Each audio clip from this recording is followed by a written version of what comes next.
Skeptic Zone, a miracle of technology.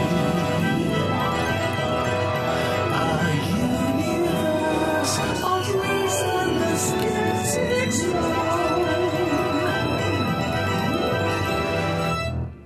Hello from Sydney, Australia. Richard Saunders here with you once again for the Skeptic Zone, the Skeptical Podcast. This is show number 10 for Boxing Day 2008. A special show. We have an interview with none other than Derek and Swoopy from the great podcast Skepticality. That's coming up in a moment, conducted by our very own Kylie Sturgis. And after that, I'll be reading, with the help of Tiffany Day, from the latest issue of The Skeptic, the Journal of Australian Skeptics, not to be confused with the Skeptic magazine from the United States. An article entitled Murder for Entertainment and Profit about a psychic task force investigating a very famous set of serial killings, but we'll get to that soon. A few other quick announcements for you before we get into the show. Thanks to everybody who's donated a couple of dollars towards the upkeep of the Skeptic Zone. And if you wish to donate $2, and that's all we ask for, visit our homepage, www.skepticzone.tv. And there you can also find the link in last week's show to the video of Tiffany Day's kittens. Now, we've had a lot of email about people wanting to know about Tiffany's kittens. Well, the video link is there. You can see them for yourself. Also, it might interest you to know that at the bottom of that page you'll find a map of the world with a little dot showing you the locations of all our listeners. It's very interesting to see where everybody's listening from. And one final announcement I'll make before we get into the show. The UK skeptics, or some of them at least, have started up Skeptics in the Pub in Birmingham. Now, if you want to check that out, just go to www.skepticsinthepub.co.uk. And, wow, even they are spelling skeptics with a K these days. So that's Birmingham, or you people listening in Birmingham and the surrounding area, run quickly with beer glass in hand to Skeptics in the Pub, because they are a lot of fun. Well, enough about that. Let's get stuck into this episode for Boxing Day 2008 with our interview with Derek and Swoopy from Skepticality.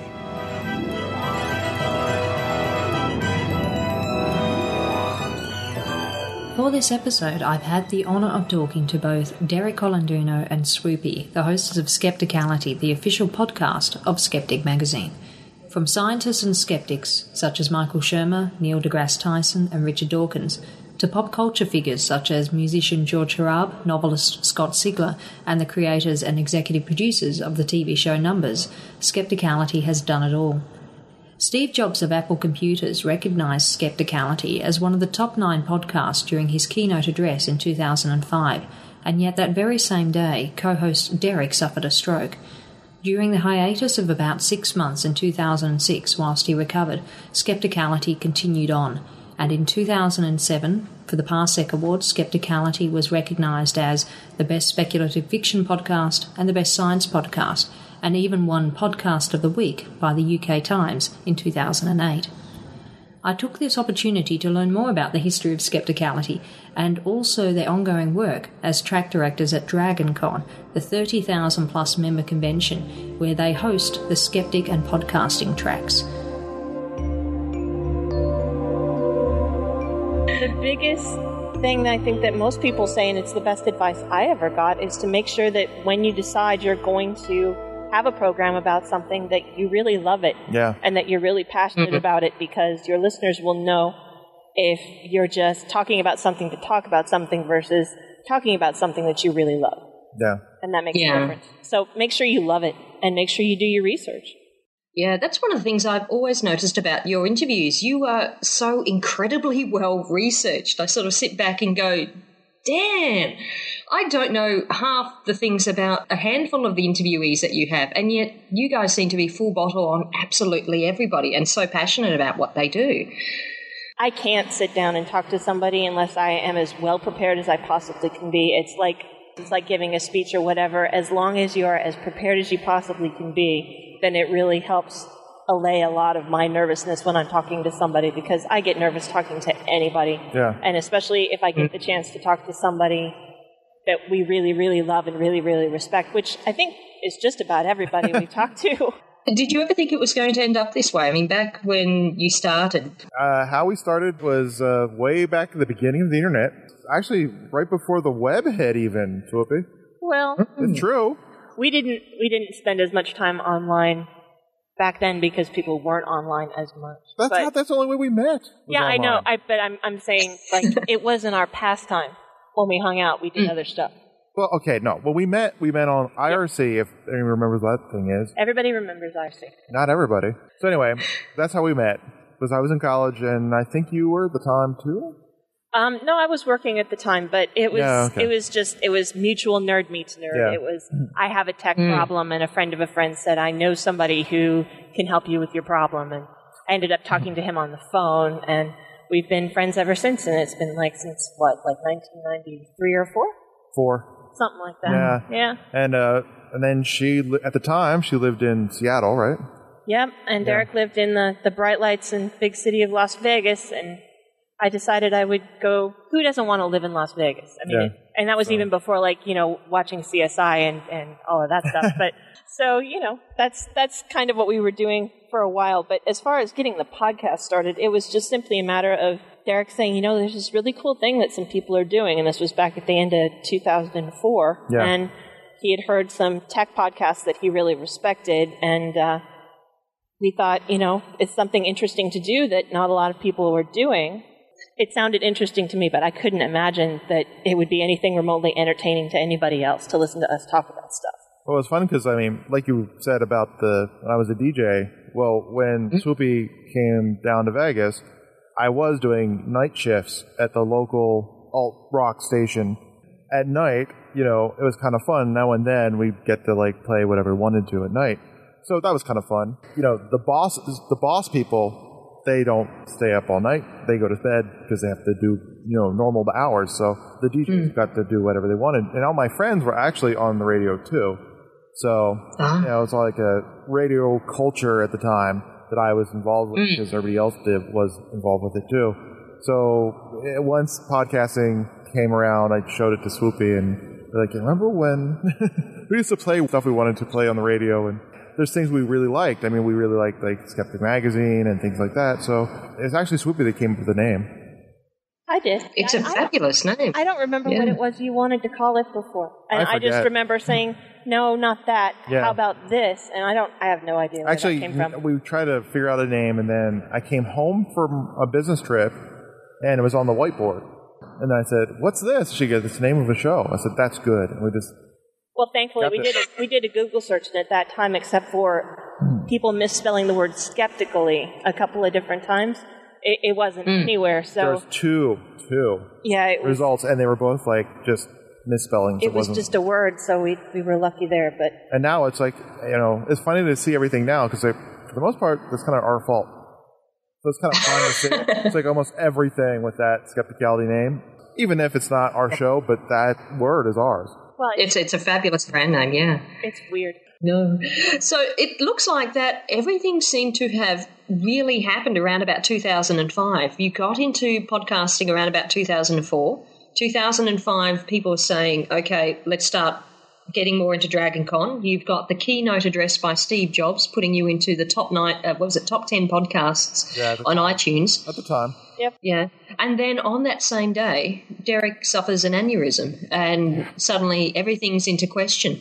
Was the podcast ever in question? Was it that at any point? Because it seemed to me that there was just this overwhelming sense of this will not stop us.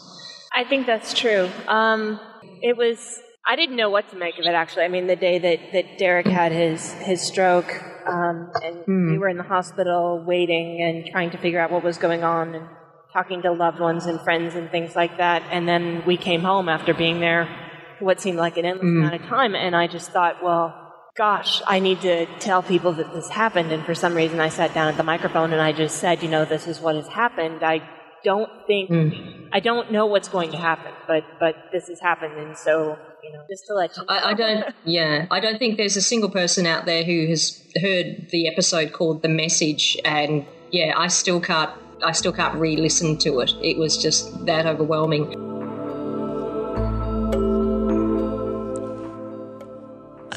This is Swoopy, and this is one of those things that I really didn't want to do, but I unfortunately have to, just to let people know that Skepticality isn't really going anywhere, but we are going to be on a little bit of a hiatus for a little while. Derek, unfortunately,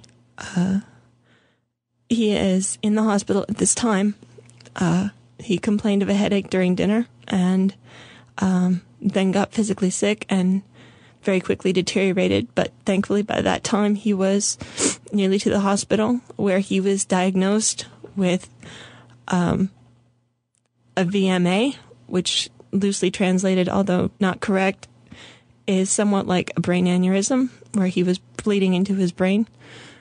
He is in a coma right now, but it is drug-induced, as he is sedated, and he is on a ventilator, and he is in intensive care.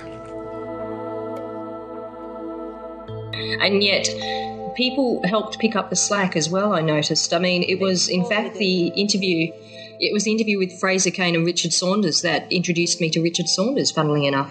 Funny. Really? Yeah, wow. I didn't know that. Yeah. Yeah, no, it was amazing. The number of people who sent email and supportive things and basically said, anything you need, we will do. And that's when, we started talking more with Daniel Loxton of Skeptic Magazine and him and Fraser Cain of Universe Today and just all sorts of folks really stepped it up, and they were a big, big help to us during that time. And we just did what we could to that point. And then... No, I was in a coma, so I didn't have to do anything. So at the time, we had to slow down a little bit and really focus on his rehab, and we had taken kind of a long hiatus. When in the fall of 2006, Daniel Loxton contacted us again, and I actually wasn't even here. I was at my mother's house in Seattle, and Derek said, Skeptic Magazine wants to know if we want to work with them. Yeah. Wow. And I said, well, gosh, I don't know. I may have to think about it. Me and Daniel Loxton were on MSN, the MSN chat thing, and we went back and forth. Now, at this time, I was still iffy with even typing, but no, you were pretty good with typing. I was okay with that. Yeah. We had you on MSN typing one finger before you were talking. Yeah, because that's how I was communicating with my wife from the hospital before I got home. He would peck and type into his parents who were in New Jersey and things like that. But I have some of those old ones saved in my MSN, which is kind of interesting to look at them. Some of them I can't even understand what I was trying to type. Yeah, Daniel was really, it was his whole idea, and Junior Skeptic it's always been, and lots of people say it's their favorite part of Skeptic Magazine. Not that there's not a lot of other great content, but it's so great to see how somebody approaches skepticism and critical thinking for kids, because, and as you know as an educator, that's the most important thing to me.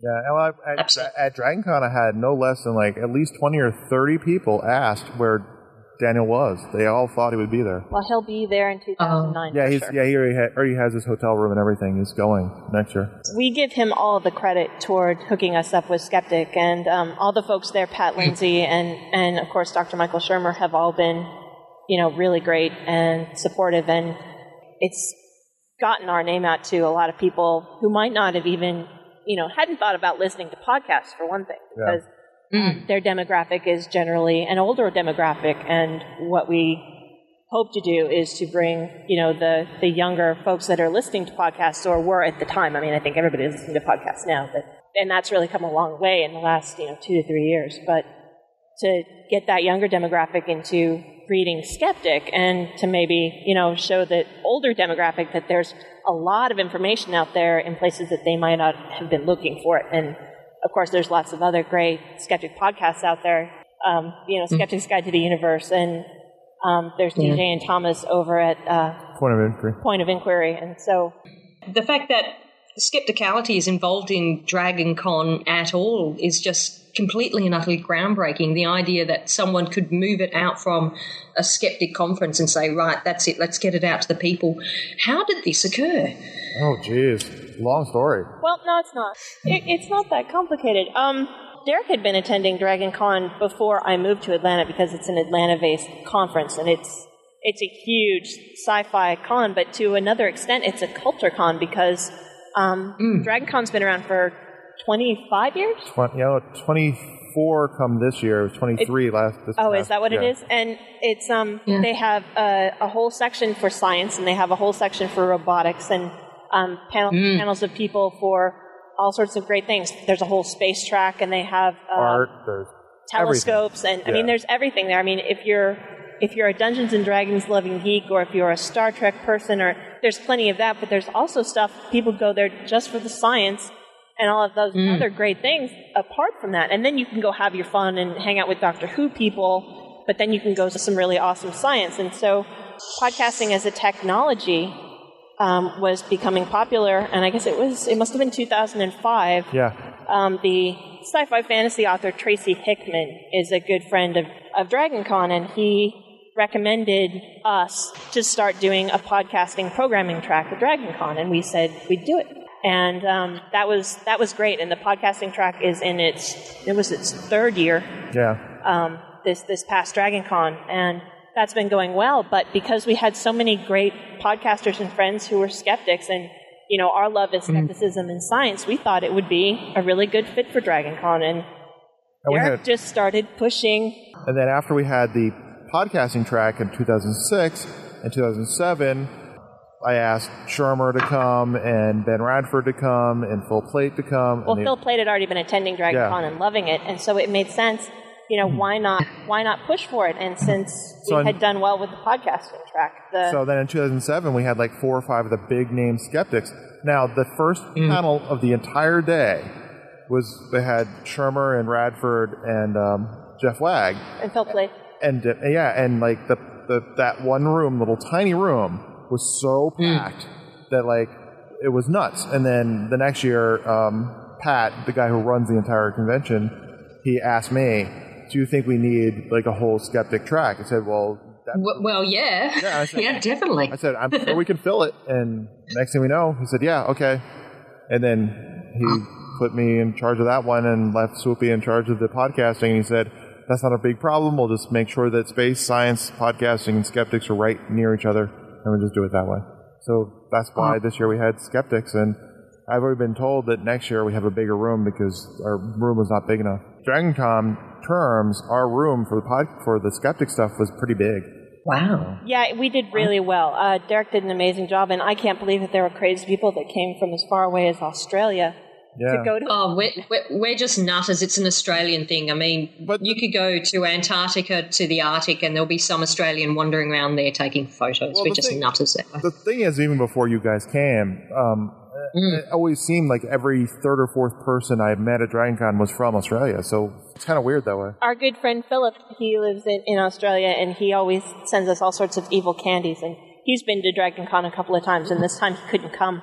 But he did just send a giant bag, a big box of violet crumbles and Maltesers and Minties, and I had to get them out of the house and give them to all of our friends. We took them to the we took them to the skeptics in the pub because we were like, if we have this giant box of giant Australian candy here, we're going to eat it. We'll have to see if we can manage to coordinate something then, do a trade-off with Australian lollies and American candy or something like that. Although we seem to have managed to cause a bit of a scandal last time we were at DragonCon by torturing as many people as we could with musk sticks, I recall. Well, those are minties. People love the minties here. The musk sticks, though, that Richard was trying to dare people to eat, though. I never did try one. We're going to have to send you some. No, yeah. Oh, well, Swoopy will not eat. I smelled them. They smelled very lovely. If they were perfume, I would want to wear them, but I'm not sure I want to eat them. It's one of the torture devices. I remember doing the same with Vegemite. Vegemite is one good way to make Americans completely and utterly freak out. Well, it's so much fun because a lot of my friends who are podcasters, like in the sci-fi portion, or who are podcasting authors, hung out with a lot of the skeptics, and so now I get to read about my podcasting friends having parties with skeptics and things like that, and It's really great. In fact, there's some people that I know were pretty much into the woo, and I think they've Turned around. They've been with the skeptics now. So I think we helped change some people. Yeah. There are sci-fi cons everywhere, and if you start as a volunteer and get involved, I mean, if you want to see skepticism, at your local nerd con, I think you can put it in there. You just have to get yourself in there and prove that there's an audience for it, which, with all of the networking resources you have, you just tell people, hey, such and such is going to come and give a talk here at this place. Everybody come and support it.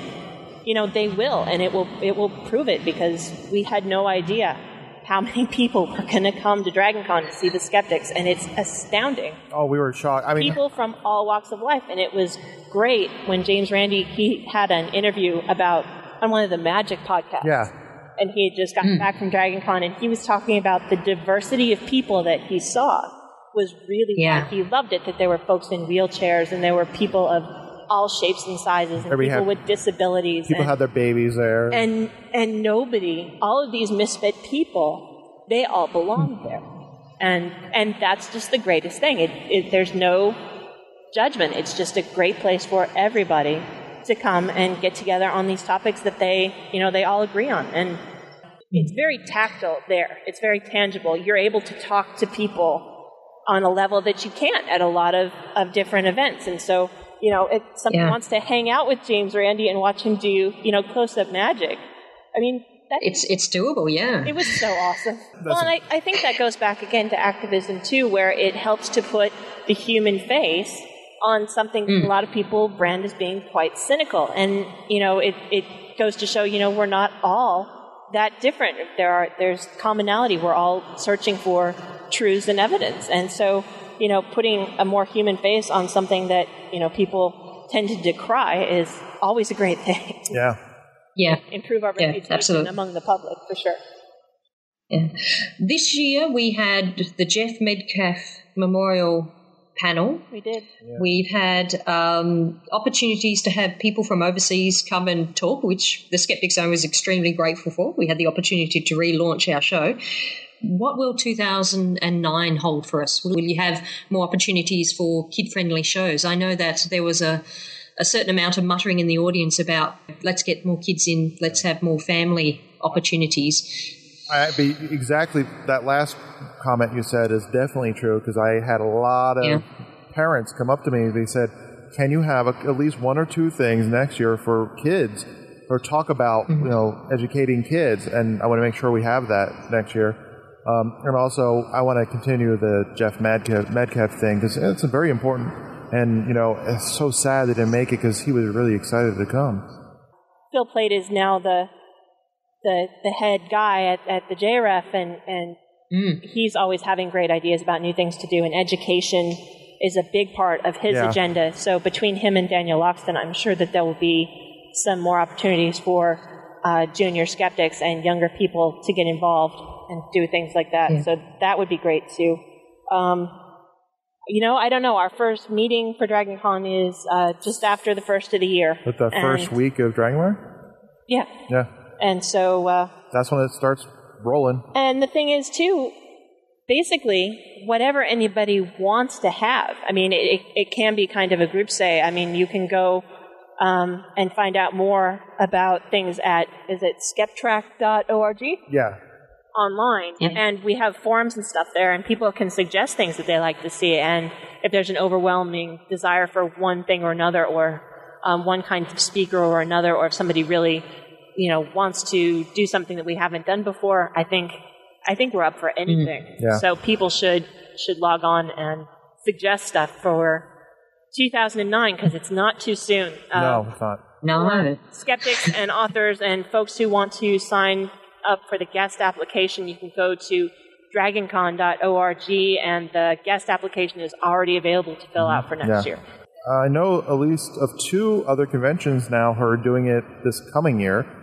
Icon, which I think is up in New York, are doing like a skeptic, not like a whole track. A lot of cons don't have tracks, but they have events. There's a couple of skeptic events at Icon. I know because they asked Brian Dunning to go there with a bunch of the skeptology people. Skepticality. Oh, wonderful. Yeah. And then I know at Balticon, which is another sci-fi con, a very smaller con, but they're doing some skeptic stuff too. Oh, awesome. Yeah, no, that's Brilliant. it. I mean, basically, and if anyone wants to find out more about like how to, try and pitch it to your local convention, shoot us an email because we're keen to have everybody, infiltrate their local cons with science and skeptic content because I think it fits so well that there's no science fiction without science in it. And so there's really nothing that anybody can say that says it doesn't belong there. Yeah, a lot of conventions have like some some science or space science type events, and skeptic stuff basically fits into that perfectly. So James Randi had a blast. I saw him during the last day out and down in the lobby where I was getting my breakfast at the little cafe place, and I said, "Hey, James, what are you doing?" He's like, "I'm having a good time." He's just such a sweet man. And he's like, "This is like the best thing ever." And then on the last day, if you remember that when he said about it, he's like, "I definitely have to come back." He was like, I think we were just really pleased that he had such a wonderful time. Oh, he had a blast. That I heard it from independent sources and stuff. Just I mean, and Kylie can relay. I told Swoopy a couple times, like on the last day, James Randi was so happy and so spry. I was worried about him. Because he was like jumping over little gaps and not like. It was like, okay, James, slow down, don't trip, because he was like he hopped over like things. He wouldn't like. He was in a rush, and not in a rush, but he was just excited. He was like just running around. I was like, I don't. Yeah, and what other conference can you have where he's like sitting in the audience and you walk up to him and say, you should be on this panel, and he gets up and he walks onto our panel and joins in. Yeah, I know. So, it's like I was like, okay. I do not want to be the person running the event where James Randi gets excited and then falls. I don't want to be that guy. No. So I was like, the last day, I was like, okay, James, let's be a little slow. He's like, no, I'm fine. It's like, you can't keep the man down. No, you couldn't. No. He was so happy. He was just having fun. So. I guess that's the spirit of Dragon Con. You couldn't keep any of us down. We were just going, the whole time. Hey. Yeah, and then you have to go home and sleep for a week. Dragon Con to me is the big holiday. I know it's coming on Christmas. I like Christmas, but I mean, Dragon Con to me is the real Christmas. Dragon Con is Derek's favorite holiday. It is. I beat up during the entire time, but I'm having a blast. Happy Dragon Con. Yeah. Yeah. All right. Well, we'll talk to you soon. All right. Definitely. And brilliant holidays to you guys. Okay. Take care. You too. Bye, Kylie. Bye. Okay. Many thanks to Derek and Swoopy for talking to us during a very busy time of the year.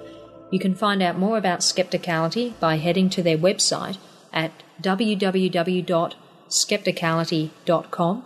And if you would like to know more about Dragon Con, where both Derek and Swoopy are responsible for directing the Skeptic and podcasting tracks, you can head to the website at www.dragoncon.org.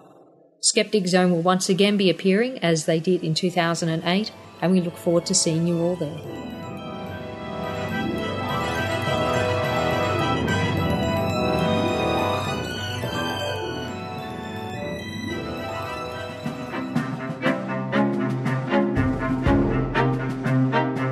Hi, I'm Dr. Ginger Campbell.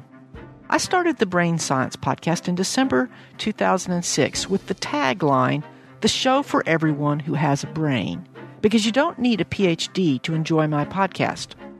All you need is curiosity about how our brains make us who we are. The Brain Science podcast is not a self-help show, but understanding how the brain works will give you useful insights into your own behavior and the behavior of others. On the show, I talk about the latest books about the brain, and I interview leading scientists. Of course, I would love to be discovered by NPR. But until then, you can find the Brain Science Podcast in iTunes and at brainsciencepodcast.com.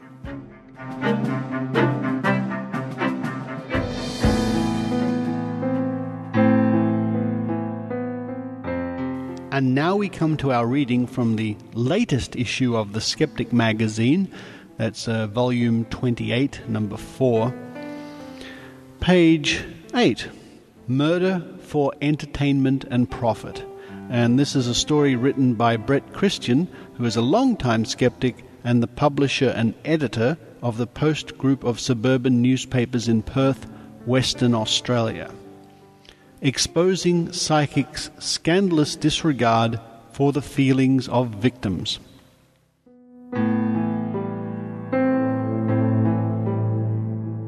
Murder for entertainment and profit. Few real-life murder mysteries have captured the public imagination as have Perth's so-called Claremont serial killings, a series of abductions and murders of 3 young blonde women last seen leaving upmarket suburban night spots in 1996 and 1997. The crimes caused untold grief for those left behind. 11 years later, the unsolved cases still inspire waves of media publicity and recriminations. Unscrupulous psychics have made the crimes their own hunting ground, so much so that on September the 27th, 2008, 3 psychics decided to join forces to capitalize on public fear and curiosity for entertainment and profit. For good measure, they threw in the names of a couple of other young women who had disappeared in Western Australia over the past 20 years. What they evidently forgot, or didn't care about, was that standing behind each young woman whose name they hyped was a legion of family and friends who found distressing this attention at the level of a carnival sideshow. The so-called psychics, familiar to many skeptics, melodramatically named themselves the Psychic Task Force. They were Scott Russell Hill, who modestly bills himself as the world's most accurate psychic, ghost whisperer Anthony Grzelka, and spirit medium Deb Malone, who is regularly gifted credibility with invitations to appear on high-rating television programs such as Channel 7's Sunrise. The Psychic Task Force members promised to use their combined paranormal powers for a live investigation into the Claremont serial killings, bait that was apparently irresistible for the mostly young audience that filled the 2,300 capacity Burswood Casino Theatre twice over at a ticket price of $135 a head. Listeners to Perth's local Nova radio station could not swipe their credit cards fast enough after Scott Russell Hill of Sensing Murder fame and a former radio jock went on air to demonstrate his so-called powers and sweep this vast audience towards the Burswood on a crest of his psychic wave. Email campaign. After the stage show, a long and excitable anonymous email spread like wildfire through Western Australia's vast internet social network.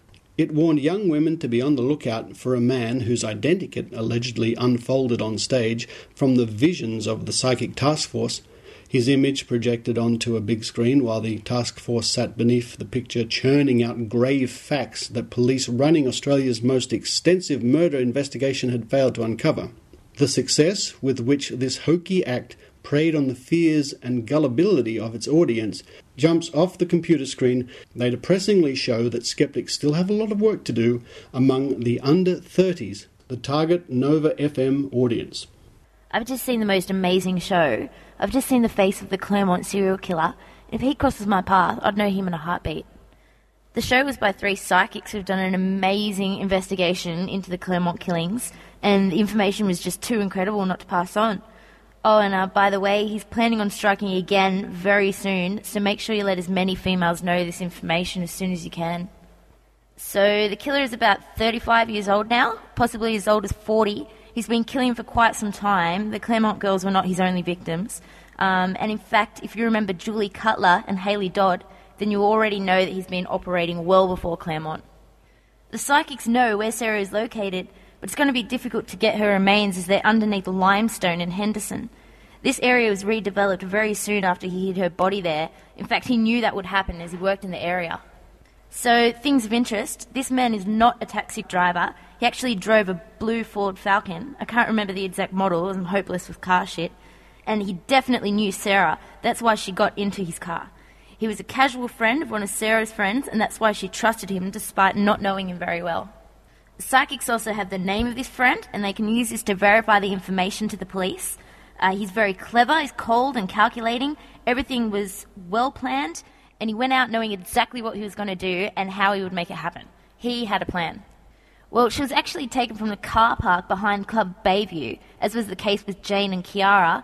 This guy picked these girls because of their hair, and he's kept their hair as trophies. He interacted with these girls before taking them, and yes, he is the man on the CCTV vision that has just recently been released, and yes, he was talking to Jane on that footage. I had a really good look at an identikit picture of this man, and he's of Mediterranean or Italian background. He has dark hair and dark eyes. I felt absolutely sick when I looked at him, and as I stared at his picture, I could feel the rage and the anger and the hate to the point where I saw his face change into what it would have looked like when he committed these crimes. It was really scary. He's driven by compulsion and he will not stop. So you may ask, why has he gone so quiet? Well, he has other victims buried very close to Sarah. They were taken before Sarah, but in the meantime he's gotten married and had children. We're also careful not to describe anything too graphic to us about what he did to the girls. He did some pretty bad shit to them, and it involved a ritual that had surgical aspects. This is important to him, and he did it to all the bodies, and the violence escalated with each girl. Sarah was still alive when he took her to Henderson. She actually tried to make a run for it when they got there, but to no avail. He's driven by issues with his mother, and whilst she did not physically harm him, she put him down a lot, and he suffered mentally at her hands. She did this because of issues with his father. He has an inferiority complex, and that's why he goes after the high-class girls. When they reject his offers, they're signing their own death certificates. Personally, I have no doubt that Sarah is talking from beyond the grave, and she's tried to make her efforts known by linking into high-profile media personalities like Scott Russell Hill. She's timed it to coincide with all the latest hype about Claremont, and particularly with the release of that footage not so long ago. I think these psychics have absolutely nailed this case. They have really detailed information, and it will be easy for the police to validate if it's real or not. Needless to say, the killer has not struck again, and nothing the psychic task force revealed has led to any perpetrator being identified. In fact, police said it damaged their investigation. They do not even know for sure that the 3 Claremont victims were abducted by the same person. Obvious question. The obvious question arises. If the psychics know so much about the murders, why not go straight to the police? Why did they feel the need to first expose all this personal, gruesome information before a paying audience? Apart from the obvious advantages to their bank balances, they must surely be aware that no psychic anywhere in the world has ever provided vital information that led police to solve a crime. The dismissive attitude of police is outlined in the author's Murder and Clairvoyance, published in The Skeptic 2004, Volume 24, Number 1. One can only imagine the feelings of the relatives when they heard of the psychic task force babbling about the manner in which these poor women died. Briefly, the tripe outlined in the email is a mishmash of publicly known facts, rumour and speculation about the murders that have been swirling around Perth for 12 years. Bad slip-ups. But the psychics took a big risk when they clearly channeled the outer lunatic limits of Google rather than the spirits of the deceased women. Here is where they badly slipped up. Bodies of 2 of the women, thought to be victims of the Claremont serial killer, were discovered and minutely examined by pathologists in the usual way. Police know exactly how the women died and how they were treated. But police investigating this case threw an unusual blanket of security around the entire investigation. All police involved in the task force were made to sign secret oaths. Very few details of the crimes were made public. When secrecy is imposed, speculation thrives, and rumours, dangerously inaccurate, were rife in the community, even making their way to schoolyards and fringe internet sites, an easy resource for any psychic looking for sensational material. Rumour and speculation. 10 years ago, the rumours and speculations about the state of the bodies became so bizarre and so persistent that despite their obsessive secrecy, police were compelled to go public with a statement about what had not happened to the bodies of the murdered women. The visiting psychics evidently missed or ignored this fact as they trawled Perth's folklore. Outrage and disgust.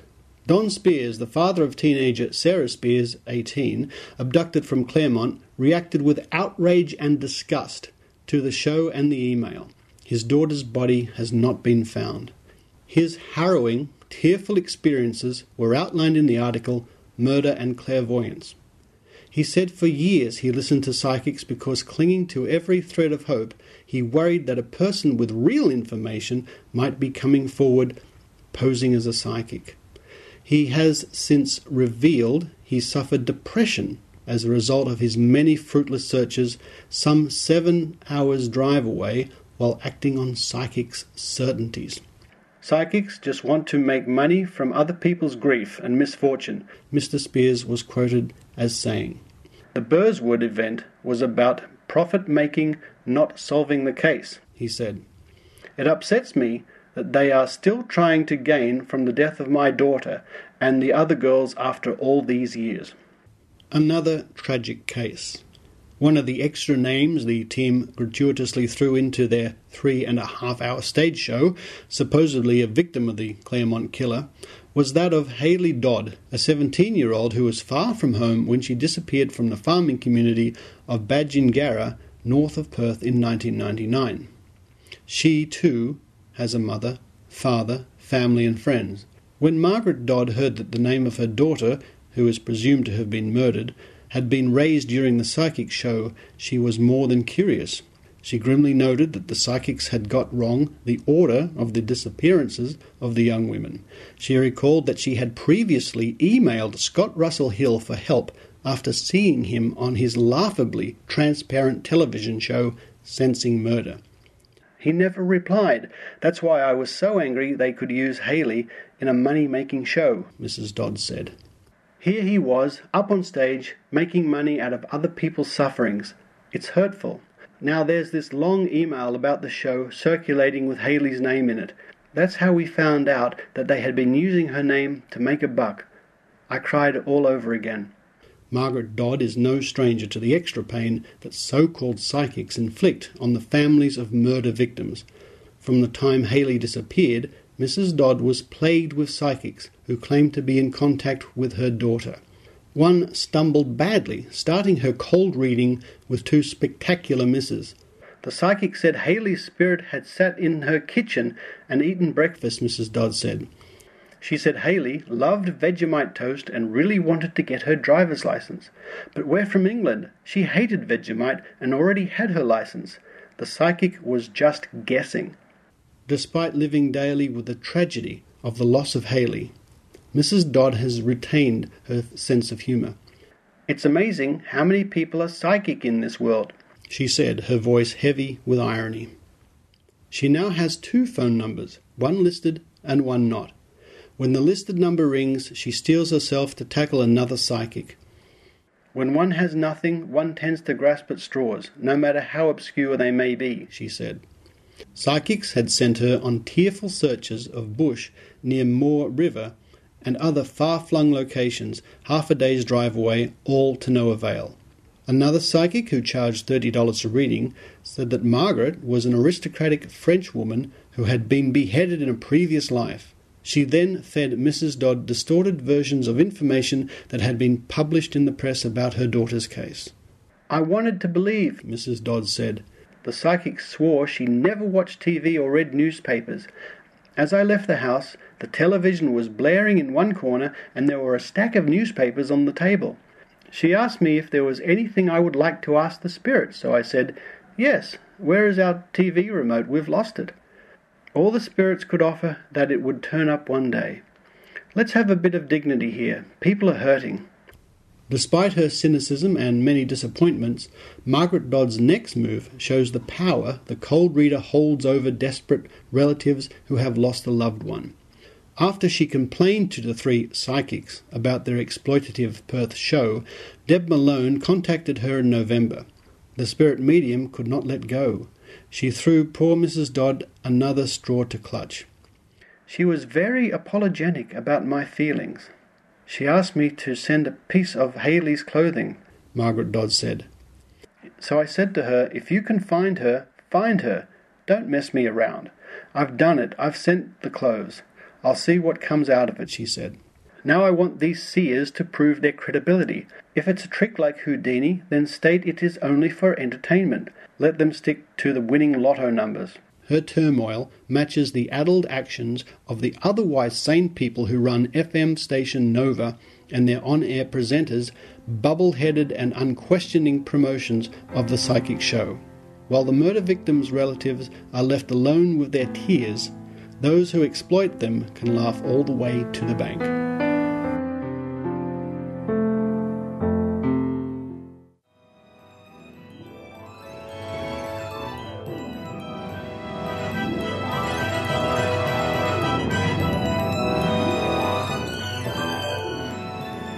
Well, thanks everybody for joining me for this Boxing Day episode of the Skeptic Zone. Next week, Stefan will be back along with Dr. Raichi, the Roundup with Michael Wallahan, the Think Tank with the regular crew. And if you enjoy listening to the Skeptic Zone, or the past episodes and this episode, do us a really great favour and leave a review on iTunes. We'd really appreciate that. And of course, don't be scared to write into us. You'll find all our email addresses on the contact page. So until next week, this is Richard Saunders signing off from Sydney, Australia. You've been listening to The Skeptic Zone. Visit our website at www.skepticzone.tv for comments, contacts, and extra video reports. The Skeptic Zone.